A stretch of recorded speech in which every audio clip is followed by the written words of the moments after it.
মরম সখা বলা হয় কেন? ছোট্ট ছোট্ট তত্ত্বগুলি ছোট করে, সময় কম তো। তা সুবলকে মরম সখা বলা হয় কেন? সুবল পূর্বজন্মে কে ছিল? সুবল পূর্বজন্মে ছিল বিভীষণ পুত্র তরণী সেন।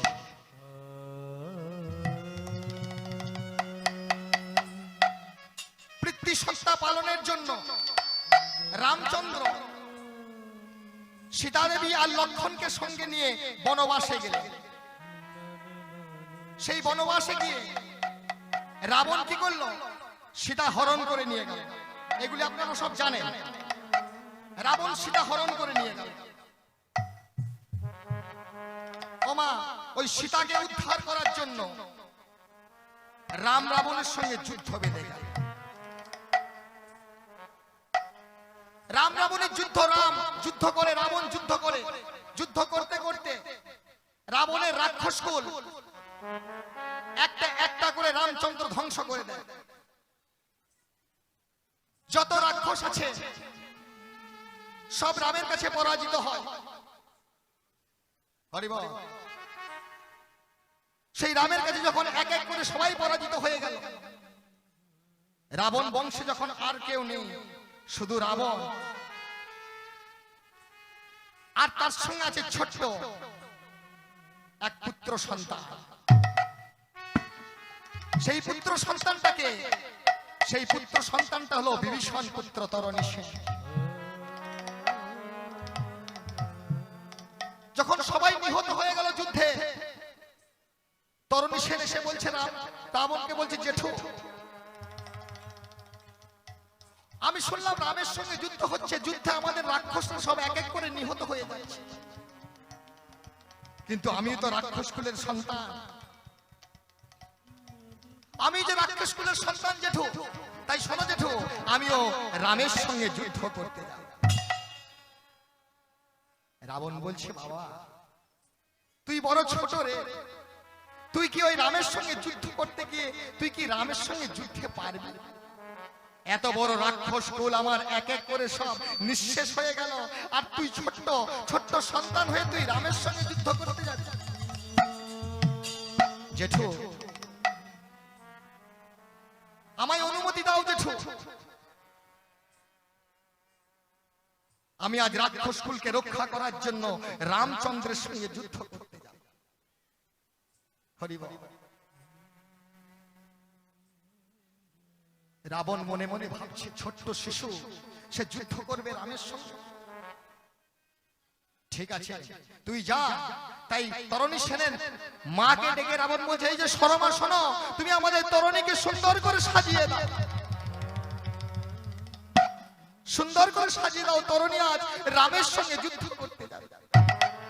ভক্ত দেখুন কেমন, সরমা বিভীষণের পত্নী, সেই সরমা কি করছে? সুন্দরভাবে তরণীকে সাজিয়ে দিয়েছে, আর তরণীর সারা অঙ্গে লিখে দিয়েছে রাম। বলে, হরে তরণী, হরে তরণী, তুই তো আজ যুদ্ধ করতে যাবি। তরণী, তোর এই সারা অঙ্গে আমি রাম নাম লিখে দিলাম।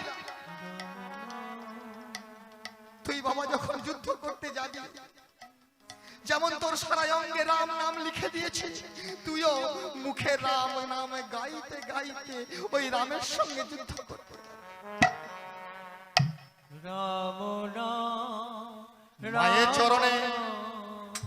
মায়ের চরণে তরণী প্রণাম করি, বলে, মা আমায় আজ্ঞা করো, মা, আমি আজ ভগবানের সঙ্গে যুদ্ধ করতে যাচ্ছি, আমায় আজ্ঞা করো মা, যেন আমি এই রাক্ষস জনম থেকে উদ্ধার হয়ে যায়।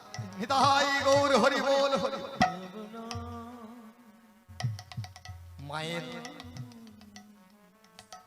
মায়ের কথা শ্রবণ করে আজ তরণী সেন সারা অঙ্গে রাম নাম লিখে, মুখে রাম নাম গাইতে গাইতে সেই যুদ্ধক্ষেত্রের দিকে এগিয়ে যাচ্ছে। যুদ্ধক্ষেত্রে সে উপস্থিত হয়েছে। এবার যুদ্ধক্ষেত্রে এসে তরণী সেন কি করেছে? হাতে ধনুর্বাণ রয়েছে, আর তীর যোজনা করে ওই রামচন্দ্রের উদ্দেশ্যে সেই তীর ছেড়ে দিয়েছে। আর যেই না তীর ছেড়ে দিয়েছে ওমা ওই তীর ফুলের মালা হয়ে রামচন্দ্রের চরণে গিয়ে পড়েছে। আবার তীর লয়ে আবার নিক্ষেপ করেছে, আবার সেই তীর ফুলের মালা হয়ে রামচন্দ্রের চরণে পড়েছে। যতবার তীর নিক্ষেপ করে ওই তীর ফুলের মালা হয়ে রামচন্দ্রের চরণে পড়ে যায়। এদিকে রামচন্দ্র মনে মনে ভাবছে ওই ছোট্ট শিশুকে আমার সঙ্গে যুদ্ধ করতে এসেছে, ও বিভীষণ ওই ছোট্ট ছেলেটাকে ওই দেখো দাঁড়িয়েছে যুদ্ধক্ষেত্রে, ও তো আমার সঙ্গে যুদ্ধ করতে এসেছে। ও বিভীষণ ওই ছোট্ট সন্তানের সঙ্গে ওই ছোট্ট পুত্রের সঙ্গে আমি কেমন ভাবে যুদ্ধ করব? বিভীষণ বলছে প্রভু আপনি রাক্ষস কুলের ছলনা জানেন না, ও ছোট্ট শিশু নয়, ও বোধহয় এক মায়ারূপী রাক্ষস। ছোট্ট ছোট্ট বাচ্চা ছেলের রূপ ধরে এসেছে, ছোট্ট সন্তানের রূপ ধরে এসেছে, ও আপনার সঙ্গে যুদ্ধ করতে এসেছে। ও ছোট্ট শিশু নয়, ও একটা মায়াবী রাক্ষস। আপনি ছোট্ট বলে ওকে ভাববেন না, আপনি তীর নিক্ষেপ করবেন। এবার রামচন্দ্র যেই না তীর লয়ে তীর ধনুকে যোজন করে ছেড়ে দিয়েছে মা, ও তীর তরণী সেনের গলায় ফুলের মালা হয়ে যতবার তীর নিক্ষেপ করে রাম ফুলের মালা হয়ে পড়ে তরণী সেনের গলায়, আর তরণী সেন যতবার তীর নিক্ষেপ করে সে তীর ফুলের মালা হয়ে পড়ে রামচন্দ্রের চরণ। একই ও বিভীষণ, একে আমি এত এত রাক্ষস ধ্বংস করলাম, এত এত রাক্ষসকে যুদ্ধক্ষেত্রে নিহত করলাম, ওই ও বিভীষণ একে এ আমার তীরের আঘাতে ও তো নিহত হচ্ছে না। প্রভু আপনি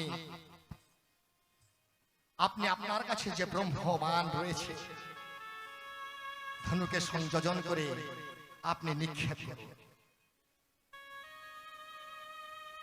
বিভীষণ দাঁড়িয়ে যখন রামচন্দ্রকে বলছে প্রভু আপনি বাণ সংযোজন করে নিক্ষেপ করুন, বিভীষণের দু নয়ন দরদর করে ঝরে পড়ছে। রামচন্দ্র বলছে বিভীষণ তুমি রাক্ষস কুলে জন্ম নিয়েও তুমি আমাকে সমর্থন করার জন্য তুমি আমার কাছে আশ্রয় করেছো, তোমার কথা মতো আমি যুদ্ধ করে আমি এই রাক্ষস কুলকে এক এক করে নিহত করছি, কিন্তু কোনদিন তো দেখি না এত রাক্ষস কুল নিহত করার আগে তোমার এই নয়নে বেয়ে অশ্রুধারা ঝরে পড়েছে। হরি বল হরি বল। আজ তোমার নয়ন বেয়ে এমন ভাবে অশ্রুধারা ঝরে পড়ছে কেন?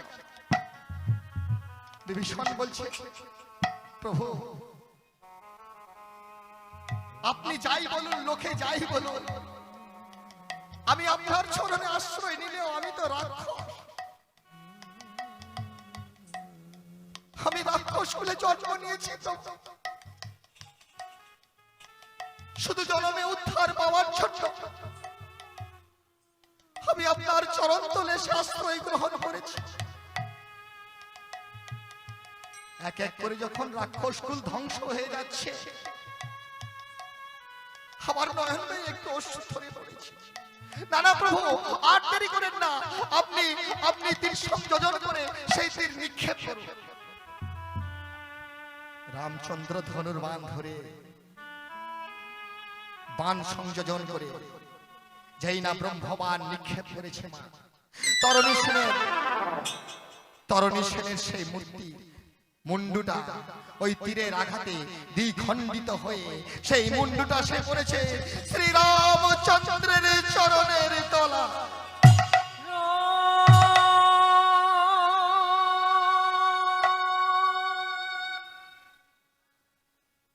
ওই কাটা মুন্ডু শ্রীরামচন্দ্রের চরণের তলায়, সেই কাটা মুন্ডু শুধু কি বলছে জানে, সেই কাটা মুন্ডু দরদর করে মুন্ডু হতে রক্ত পড়ছে, কিন্তু সেই কাটা মুন্ডু তখনও বলছে রাম রাম রাম রাম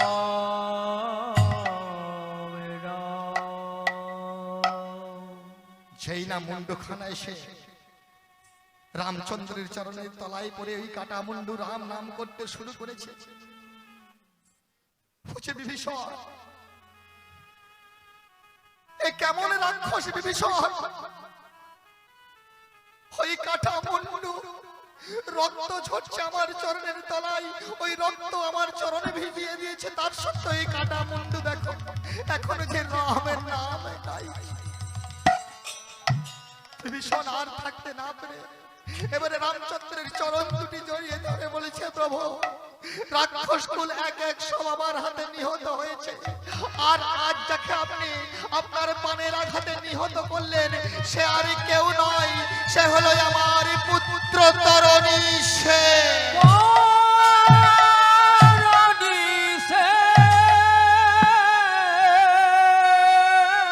আমার পুত্র সন্তান,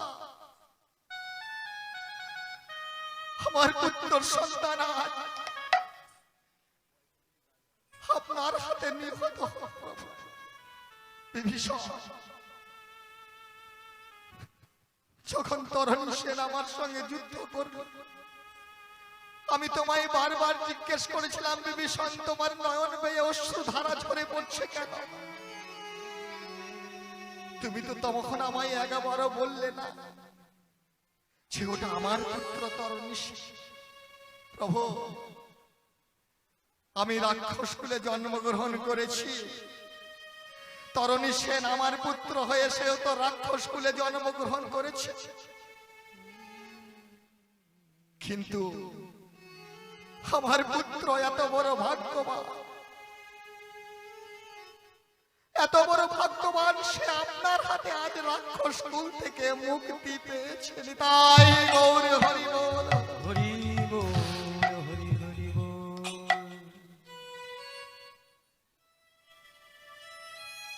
রামচন্দ্র বলছে, ওরে তরণী, ওরে তরণী, তুই রাক্ষস কুলে জন্ম নিয়েও আমি রামচন্দ্র ভগবান হয়েও আমায় তুই আজকে শিক্ষা দিয়ে গেলি বাবা। বল বল তরণী, তুই আমার কাছে কি বর চাস? প্রভু, যদি আমায় বর দিতে হয় তাহলে আমায় একটি বর দেন। আগত যুগ যুগ ধরে আপনি যতবার অবতীর্ণ হবেন, যেন যেন কৃপা করে প্রভু, যেন কৃপা করে প্রভু আপনার সঙ্গ ছাড়া করে। তাই গৌর হরি বল, হরি বল, হরি বল। তথাস্তু। আগত কলিযুগে, আগত দাপর যুগে, আগত দাপর যুগে আমি হব শ্রীকৃষ্ণ। আমি বৃন্দাবনে লীলা করব, আর তুই হবি আমার মরণ সখা শুভ। রঘুপতি রাঘব রাজা রাম, পতিত পাবন সীতারাম। জয় রঘুপতি রাম।